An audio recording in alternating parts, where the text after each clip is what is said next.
এই সংসদটিকে কেউ বলে থাকেন জুলাইয়ের সংসদ, কেউ বলেন এটি গুম, আয়নাঘর, নির্বাসন থেকে ফিরে আসা মানুষদের সংসদ। আমি গর্বিত এই সংসদের অংশ হতে পেরে।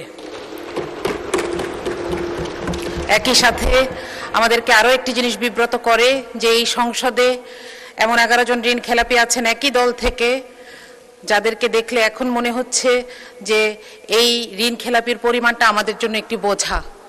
আমি যদি আপনাকে সংখ্যাটি বলি, এই বাজেটে ঋণ খেলাপির আমাদের মোট পরিমাণ 6,44,000 কোটি এবং করের পরিমাণ 6,95,000 কোটি।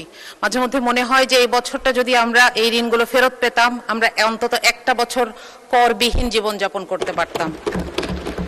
মাননীয় স্পিকার, এই ঋণের এই যে রাজস্ব আদায়ের লক্ষ্য, এটা আদায়ে এনবিআর 30 বার ব্যর্থ হয়েছে। তারপরও আমরা এবার একটি অবাস্তব প্ল্যান এনবিআর এর উপর চাপিয়ে দিয়েছি, যেটার কোনো ইনফ্রাস্ট্রাকচার এনবিআর এর নাই। এটা বারবার বলা হচ্ছে কাঠামোগত সংস্কার ছাড়া এই কর আদায় করা সম্ভব নয়, কিন্তু সেটার কোনো সুস্পষ্ট সংস্কার প্রস্তাব ছাড়াই আমরা এমন একটি প্রস্তাব দেখতে পাচ্ছি এ বাজেটে। আমরা জানি না যে সরকারের হাতে কোন আলাদিনের চেরাগ আছে। মাননীয় স্পিকার,